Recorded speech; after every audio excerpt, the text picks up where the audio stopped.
Chers téléspectateurs, shalom, heureux de vous retrouver, Arav Yoel Ben Arosh et moi-même, sur la chaîne de la Yeshiva du Machon Meir. Shalom uvracha. Aujourd'hui, Yoel, nous allons parler d'un sujet plus qu'épineux. Un sujet qui ne nous laisse pas tranquilles depuis, ou même avant, la renaissance de l'État d'Israël. Nous allons lire cette semaine Shabbat, la paracha de la Haftara de Iftar Hagiladi, dans le livre de Shoftim. Iftar est appelé à la tête des enfants d'Israël parce que c'est un héros, un gibor, mais il n'engage pas le combat face à Amon qui est un vrai belligérant, mais il entame des négociations. Et lorsque le roi de Amon voit qu'il envoie une délégation pour négocier, le roi de Amon lui dit « Aucun problème, mon cher ami. Je n'ai rien contre vous. Donnez-moi les territoires, donnez-moi la terre, je vous donne la paix. » La paix n'a pas de prix. Est-ce que tu es prêt à t'engager dans un combat sans fin et pour lequel les résultats ne sont pas probants, ni vraiment satisfaisants, en tout cas, si je regarde l'actualité d'aujourd'hui? Alors est-ce que, comme certains même, je parle de ceux qui reconnaissent l'État d'Israël, parmi le monde religieux, qui disent le prix de la vie est bien trop cher pour que nous le remettions en question pour quelques kilomètres carrés de terroir. Mon cher ami Roni, tu n'es pas sans savoir que le Tanakh tout entier nous raconte en fait une évolution générale du peuple d'Israël qui sort d'Égypte et qui doit arriver à Jérusalem. Or, nous savons que la terre d'Israël est habitée lorsque le peuple d'Israël arrive. Ce n'est pas pour autant que l'Éternel abdique, change de programme. Il le sait d'avance.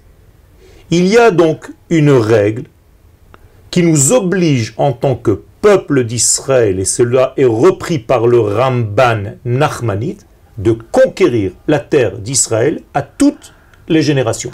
Je suis entièrement d'accord avec toi. Yoshua mène la bataille, mais Yoshua, au moment où il meurt, avec tout le rôle de conquérant de la terre d'Israël que Moshe lui a ordonné, toute la terre n'est pas conquise. Tout à fait.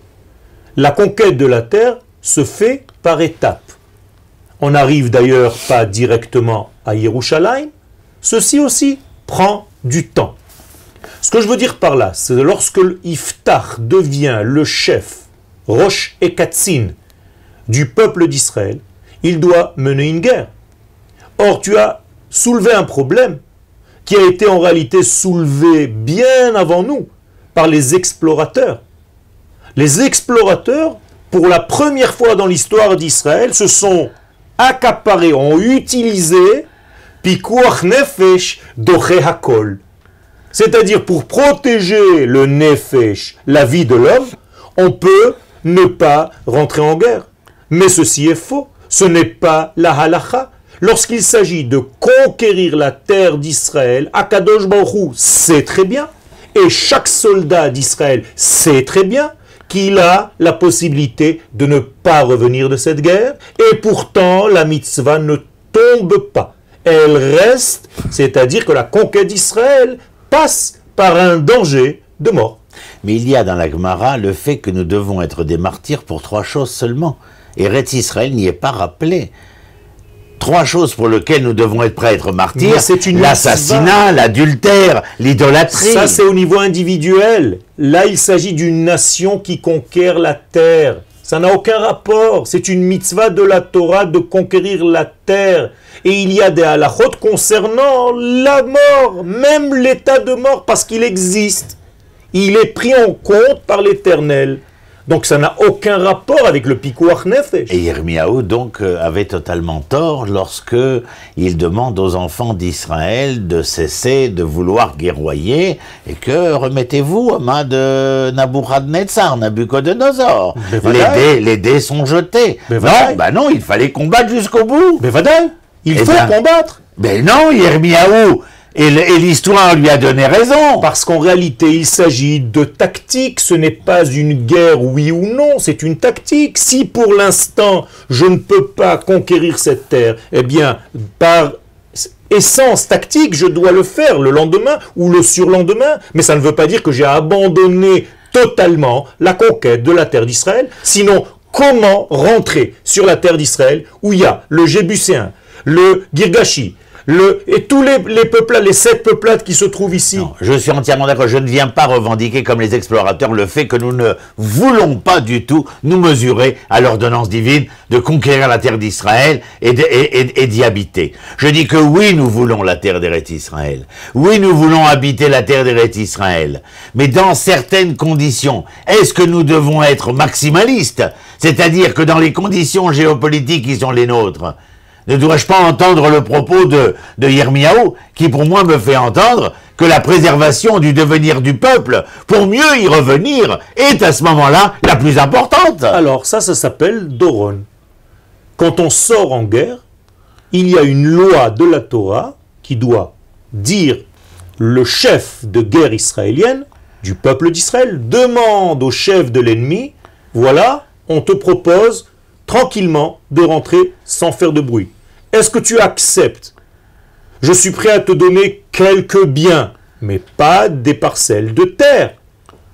Si tu refuses, alors seulement je sors en guerre. C'est ce que Iftach est en train de dire.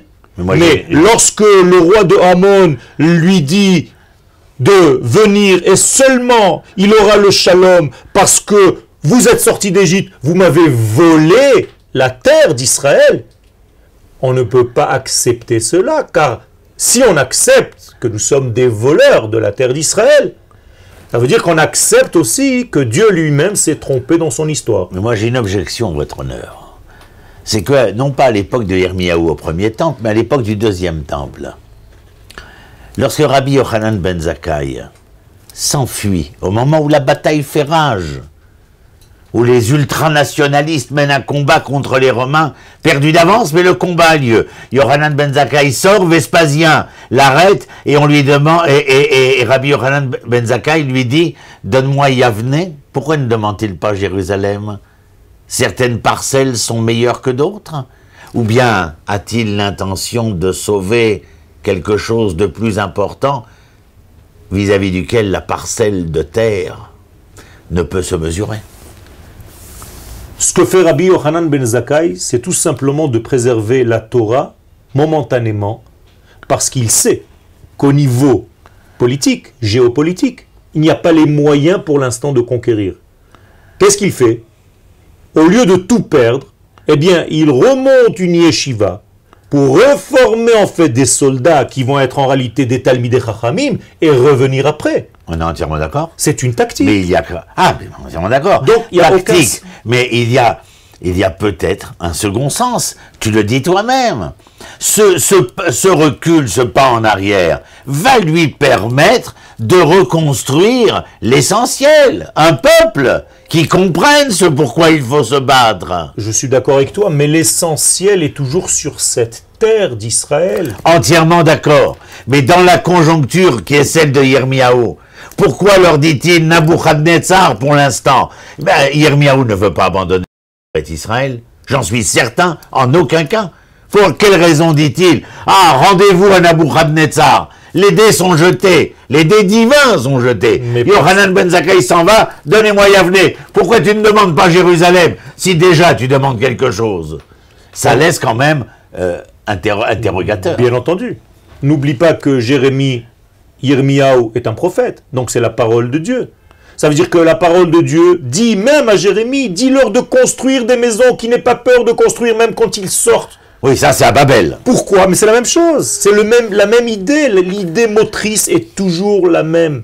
Il y a des tentatives pour réaliser la parole divine sur terre avec les moyens du bord. Si on n'arrive pas à faire aujourd'hui, eh bien c'est demain. Et si ce n'est pas demain, comme dit la chanson en hébreu, Azmachrotaim, eh bien ce sera le surlendemain. On n'abandonne pas l'idée motrice. On est entièrement d'accord. Nous sommes dans une tactique de revenir, de conquérir, et surtout pas et c'est ça le degré le plus important, je pense, de ne pas utiliser le pikuach nefesh pour empêcher nos soldats de sortir en guerre. Ça n'a aucun rapport avec la halakha. Alors j'ai trouvé ce qui ne va pas. Tu as entendu la semaine dernière ce père de famille juif américain dont la fille est née en Israël mais à Jérusalem et qui a demandé à la Cour fédérale américaine d'inscrire à côté de Jérusalem, entre parenthèses, Israël. La Cour fédérale a refusé. Interrogé sur Kol Israël, le père a eu cette réflexion que je te livre. Le journaliste lui dit, certainement vous avez été déçu. Il dit oui, mais pas autant que j'aurais pensé. Et le journaliste lui demande pourquoi. Il lui dit, que voulez-vous? Que nous puissions demander à la Cour fédérale américaine ce que nous sommes incapables de nous demander à nous-mêmes.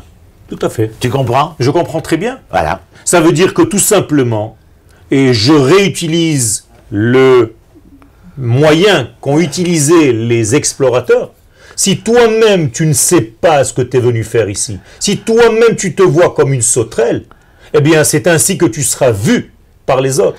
Et dans ce cas-là, pourquoi mettre en danger la vie de nos enfants?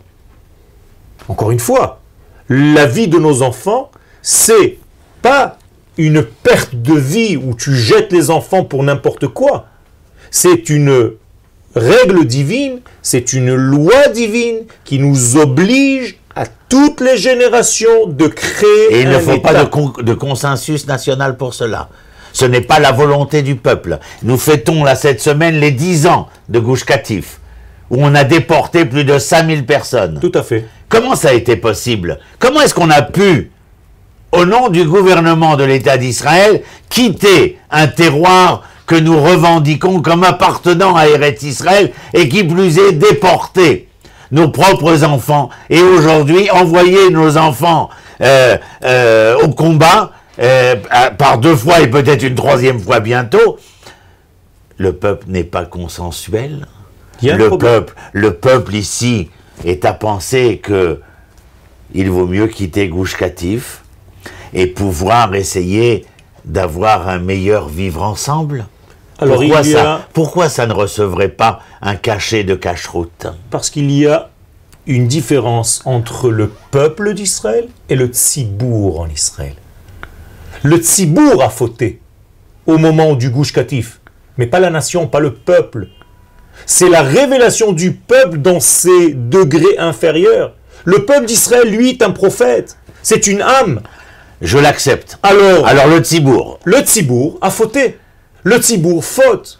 Le tzibour a un korban qui s'appelle korban tzibour, c'est-à-dire un sacrifice expiatoire pour les fautes du tzibour. Ça veut dire que nous avons fauté, je le dis clairement, et nous devons aujourd'hui malheureusement reconquérir ces mêmes lieux qui ont été abandonnés. Mais pour les reconquérir, il faut faire ce que nous sommes en train de faire maintenant.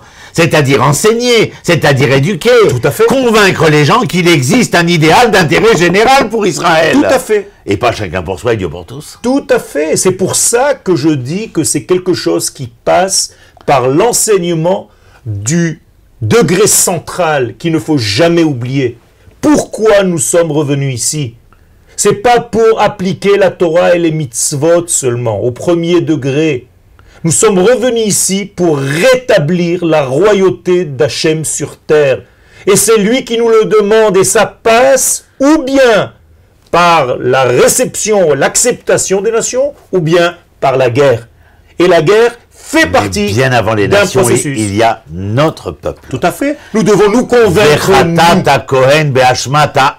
Rachid dit là-bas, vous n'avez que le Kohen que vous méritez. Si le peuple est fautif, il reçoit un Kohen capable de les faire fauter. Alors je suis capable de prendre sur moi les fautes de ce peuple, c'est-à-dire de ce tzibour, parce que nous, toi et moi, nous n'avons pas été des enseignants assez présents peut-être, et on n'est pas les seuls, malheureusement, pour convaincre et pour éduquer notre nation à son véritable devoir. Et c'est aujourd'hui que nous devons corriger cela. Donc ces mots de conclusion, c'est de venir et de dire que par rapport à ce sujet aussi épineux, la solution ne se trouve pas à l'extérieur. Tout à fait. Elle se trouve à l'intérieur. Tout à fait. C'est-à-dire au sein même du peuple. Tout à fait. Qui doit s'éduquer concernant les raisons de sa présence ici. Et c'est pour ça que dans l'éducation que nous donnons aujourd'hui à nos élèves, nous formons aussi des soldats. Ce sont des Talmidei Chachamim qui sont des guerriers dans les rangs de Tzahal. Ça, c'est un accouplement gagnant. Merci à Rav Yoel, merci à vous de nous avoir suivis et écoutés comme chaque semaine. Et je vous dis à la semaine prochaine, depuis Jérusalem, dans les studios de la Yeshiva du Machon Meir. Shalom, shalom. Toda Rabba.